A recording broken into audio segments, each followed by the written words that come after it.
All right, last page for our lesson number 33. Let's take a look at a real world example here. So this is exercise number 4. Below is a graph of Starbucks stock prices. What is a stock price? Maybe something that you've heard of. A stock price is a share of ownership in a company. So if you want to own a piece of a major company, what you do is you go and on a brokerage account, that's what it's called, okay, you would purchase a stock in a company, okay? So below we have the stock prices, how much they're selling for Starbucks for the last month. And we're going to answer the following questions. So take a look. I took this right off of Google.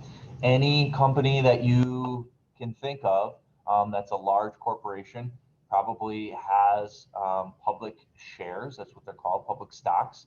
And you can just Google it. So I just Googled Starbucks stock, and here's what I got. So I took a screen grab, and then I placed on it some of these points to make it easier to read.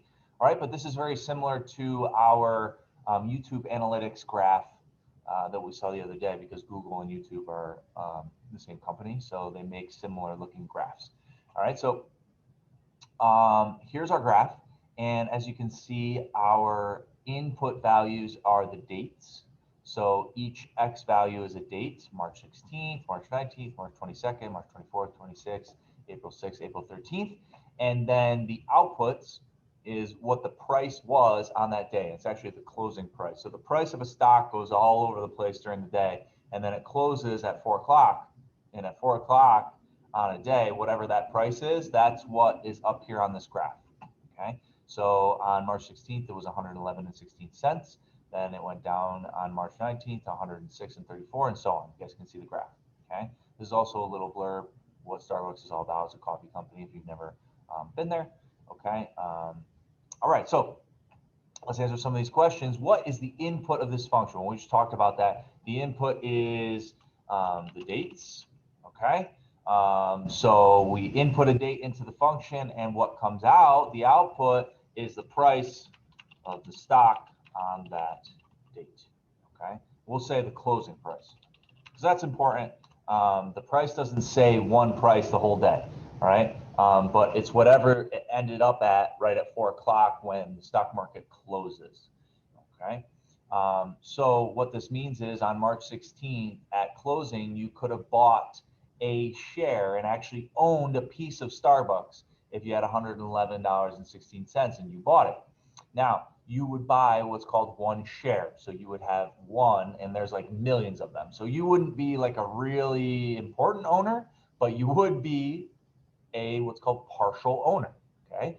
And then if you had held on to that stock, it would have depreciated. So its worth would only be 106 on March 19th. So you'd actually be losing money at that point. But if you held it and held it and held it and held it until, look, April 13th, it's up to 115.36. So if you sold it to somebody else at that point, you would make whatever the difference is. So 111 and 115. So you'd have made about $5. Okay. If you bought the stock on March 16th and you sold it on April 13th. So that's kind of how the stock market works. Okay. And how you can make money, how you can lose money. If you sold it on March 24th, you're like, oh my gosh, this is going down.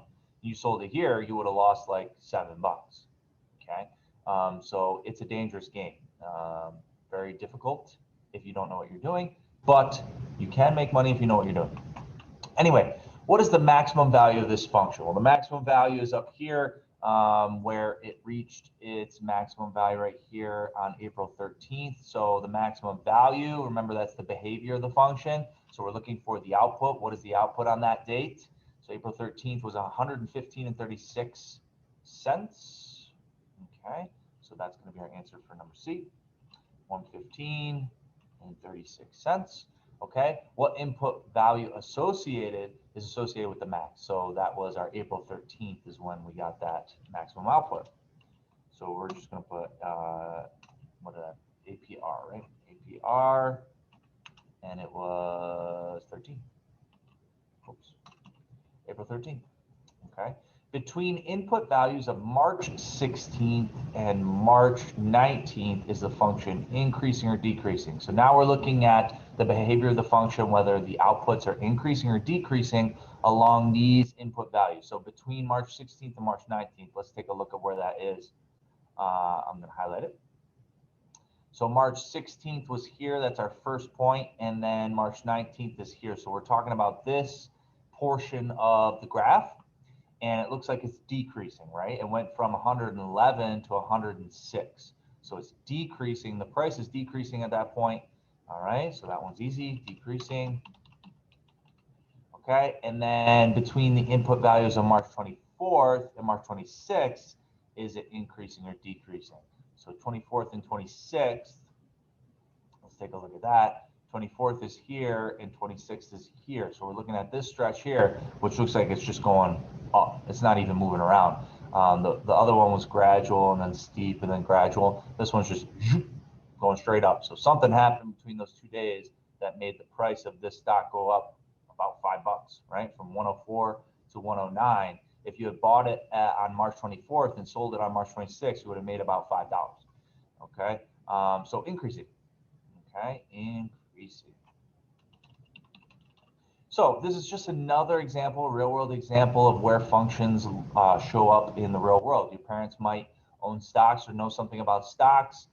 Stock market and stocks are all about functions. Okay, they're all about what the date is and what the price is at. Okay, and graphs are a nice visual way to show this function, and it really gives us an idea of how the price for a certain stock has been going along a certain amount of time. So this is 1 month. You can also check for 6 months, a year, even a day. All right, the day ones are crazy. They're all over the place because within a certain day, the price goes nuts. But over a long span of time, it generally moves, up or down depending on how the company's doing. So another good example of how functions work in the real world. All right, and okay, good luck on your homework.